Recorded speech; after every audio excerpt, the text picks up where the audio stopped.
guys, it's Sarah, and today I'm going to be talking about all the books that I read in January. January was stressful, which I have talked about recently, and so I didn't get as much read as I really wanted to.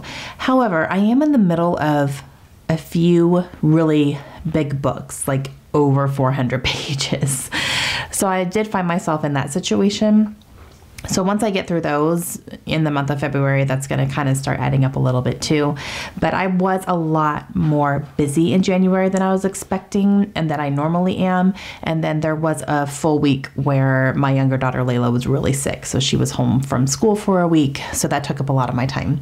And yeah, but now everybody's happy, healthy, back to school, getting back into the swing of things basically, and just kind of finding our footing for some reason. I just don't know why January was such a crazy month for us. Usually it's really laid back and chill and I can read just like everything, but this month it didn't quite work out that way. And it's all right, but I did read quite a few books, so let me go ahead and talk about those. The first one I'm going to talk about is actually a book that I finished at the very end of December, but when I filmed my December wrap up, I was still in the middle of it, so I wasn't able to really talk about it. And I did finish it right before the end, but that is The Wife Between Us, and this is by Greer Hendricks and Sarah Buchanan. And this one I was sent an ARC copy for review from the publisher, and I do have a full video review of this one, so I will leave that linked so you guys can go check that out if you want to. But this was a brand new release in January, and it is a thriller. It was fantastic. I really liked it. I ended up giving it 4.5 stars, and this has also already been picked up for a movie by DreamWorks, I believe, so that's a pretty big deal. But yeah, I really enjoyed this one. The next one I picked up was for our book club, and that is Wild by Cheryl Strayed. Now, this is one that I picked up at Goodwill sometime last year. And I was excited to read it. I was a little bit weary of it because I was afraid it was going to be kind of like Eat, Pray, Love, which I did not enjoy at all. I actually kind of hated that book. And a lot of people were telling me this isn't anything like it. I feel like it kind of was. I feel that I just don't think that these types of books are my thing where, you know, someone's going through a hard time and they have to go on some big adventure really to like find themselves. I just don't find myself enjoying those types of books. I feel like, you know, when you're in your late 20s and early 30s, you know who you are. So I don't feel like, you know, these big adventures are really necessary.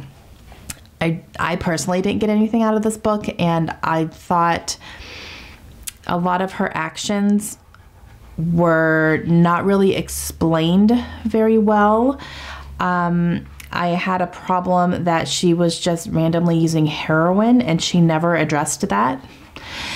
And I also have a problem that she got an abortion and did not feel any guilt about it, at least not in here.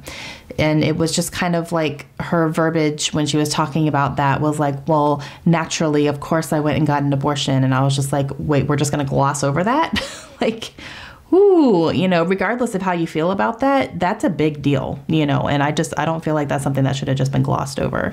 And just the fact that she didn't seem to feel any remorse toward that really bothered me, because regardless, you know, that's a really hard decision to make, and it's really hard on your body as well. So I was really like, wait, what? We're just gonna casually mention that? So yeah, I don't know. I didn't love this. I didn't love her. And I originally gave it 3 stars just because I thought it was a little bit better than Eat, Pray, Love, but I ended up going back and changing it to 2. I don't know. I didn't like it. She bothered me. I thought she was annoying. I thought she was selfish. And I really honestly just kind of got nothing out of this. The next book that I picked up is another book that I was sent for review from the publisher, and that is The Vikings Chosen, and this is written by Quinn Loftus. This book comes out on February 12th, and I will be having a full review video up for this one very soon. And this one, guys, I really enjoyed it. And it might have just been one of those books where I just picked it up at the exact right time that I needed it. And I think a lot of that was just, I was starting to feel a little bit slumpy and a little bit unmotivated, and then I picked this up and it was just, I flew through it. It was almost like candy. Like, it wasn't the best written book, and it wasn't completely, you know, complex or, you know, complicated and completely thought out, you know, but it was what I needed at the time. It really, really was. I thoroughly enjoyed it. It's very entertaining, and it's very much, you know, it has that sexual tension that, you know, sometimes I really enjoy. But this one is a Viking story, and it follows a Viking general, and him and his troops are kind of planning to infiltrate this English kingdom and this castle in particular, where there is an English princess, and she's in an arranged marriage, and they really stand to profit from kind of infiltrating this kingdom. And lo and behold, it turns out that this Viking general and this English princess are actually fated to be together, and kind of the future of both the kingdom and the Viking village really depend on this union. I really, really enjoyed this, you guys. I really did. Again, I'm going to have a full review up very, very soon with a lot more of my thoughts on it. It will be spoiler free, but I'll have a lot more in-depth thoughts on what I thought about the book and kind of some of the things that are in here. But I loved it. I gave it 4 stars. The next book that I finished is The 12 by Justin Cronin, and this is one that I listened to on audiobook, and I buddy read this with my friend Lisa from Books and Smiles. This is book number 2 in the Passage trilogy. We read The Passage, I believe, in December, and then we just went ahead and picked this one up right afterwards. And I was really conflicted on how I was going to review this book, because overall, I really enjoyed it. I really enjoy the story. I think it's very unique. I think it's very interesting. There are a lot of characters to follow, so you're getting a lot of different types of stories in here with different, you know, paths and walks of life, which is very interesting. But I spent almost half of this book really confused. Like the first half, I was really confused about where we were in terms of how long after the passage ended. What did this one start? What exactly is going on with some characters from the first book that have been carried over into this one? And it's still a little bit confusing because it's a little bit of a supernatural type of thing, and I still don't really fully understand it. So I'm really hoping in the last book it's going to come to fruition for me. But the writing is fantastic. The way that he writes is really, really good. The only issue I really have with this is I think it's too long. I think all the books are too long. And they're just, I mean, there's nothing wrong with long books, but I think sometimes we get so into the details that it's not really necessary. And in here, we kind of got into some backstories that I didn't really think mattered that much, and I still don't even remember them all that well, even though I just read this. So I think there were just some things that in here that were probably not necessary to move the story forward or to get a full understanding of the characters. So that's kind of why I'm like, oh, I was a little bit not sure how to rate it. I did give it a 4 stars because overall, when I look back on it, I did enjoy it, and I really do enjoy this series. I just kind of wish they weren't so long. The next one that I finished, finally, is A Land of Stories, and this is book number 2, and it's called The Enchantress Returns. This is a book that my daughter Kaylin and I are reading together, and we didn't have a ton of sit-down time really to concentrate on this one, mainly because we were reading Harry Potter at the same time. We read the 3rd book in the Harry Potter series, so we kind of put this one down for a little bit to go ahead and read that. Because my daughter wanted to watch the movie, but I'm not letting her watch the movies before she reads the books. So we put this one down for a little bit, read Harry Potter, and then picked this one back up. So we finally finished it, and it was so adorable. You guys, this series is so cute and really, really smart. It's really smart the way that Chris Colfer has created this fairy tale world where it has all these characters that we know and that we grew up reading, and we heard all these fairy tales and nursery rhymes and all that, and their characters are in here. And just to see how he puts a different spin on them and what their lives are like, it's really, really creative, and I enjoy these so much. I laughed out loud quite a few times. There are some things in here that I was laughing, and Kaylin was like, what does that mean? And I was like, nothing. Don't worry about it.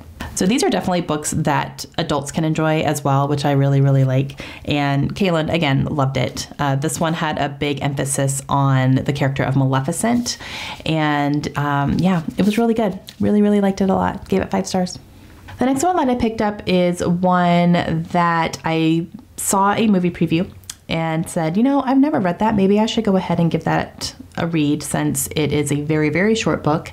And the movie's going to be coming out soon, and I'm really interested in seeing the movie. And that is A Wrinkle in Time, and this is by Madeleine L'Engle.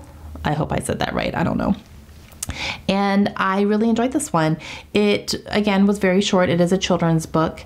The only thing that made me not give it a 5 stars is that sometimes it's a little bit confusing because it does deal with like space and time and a little bit of time travel, and you're kind of going to different dimensions. So it was a little bit confusing as far as that part goes. It didn't really explain it all that well, I don't think. But I really liked the characters a lot. I really liked Mrs. What's-It. I think she was my favorite. And yeah, it was good. I enjoyed it. It was a really, really good audiobook. So if it's something that you think you might like, it's a pretty short audiobook. It's only about 6 hours. And I listened to it on double speed with no problem. And so I got through it in 3 hours. But it was good. I liked it a lot, and I gave it 4 stars. And the last book that I ended up finishing this month is By a Charm and a Curse, and this is by Jamie Kinstell. This one was sent to me for review by the publisher, and they sent me an ER copy of it. And this one comes out February 6th, so I will be having a full review video up for this one soon as well.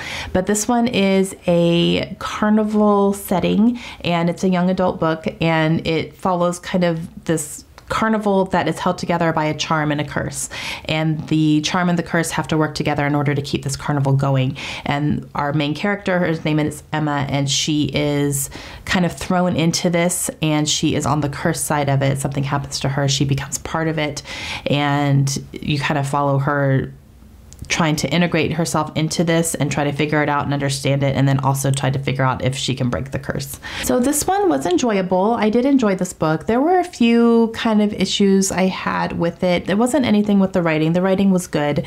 The storyline was pretty good and unique as well, so I enjoyed that. There were just a few little aspects of it that I didn't enjoy quite so much, but I will get into those more in my review, so be on the lookout for that. But that's going to be coming up here in the next week or so.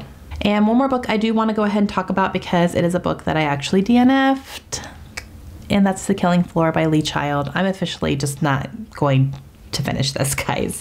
I got more than 100 pages in. I did end up finding the audiobook through my library. It took like 2 months for it to become available for me, and I did start listening to it. I actually started over from the beginning because it had been a couple months since I had read the beginning part. And I got farther than I did before, but honestly, guys, I was just so bored, and I did not care at all what was happening. I really didn't. And it really surprised me because I've had a lot of people say, like, this is really good and, you know, stick with it. But I mean, when I'm almost halfway through a book and I'm really bored, I can't. Like, it took way too long to get to any real action for me. And I don't even think I really got to any action. And so I just don't think this is going to be a series for me, which is fine. They're not all going to be for me. So I'll just stick to the Tom Cruise movies and let that be my Jack Reacher experience. So DNF on this one. All right, guys, that is it. That is what I read in the month of January. Technically, start to finish, it was 6 books, and I am in the middle of a few right now, like I said. So I will talk about those in tomorrow's video, which is going to be my February reading plans and what I'm currently reading. So I'm going to talk about that in that video tomorrow.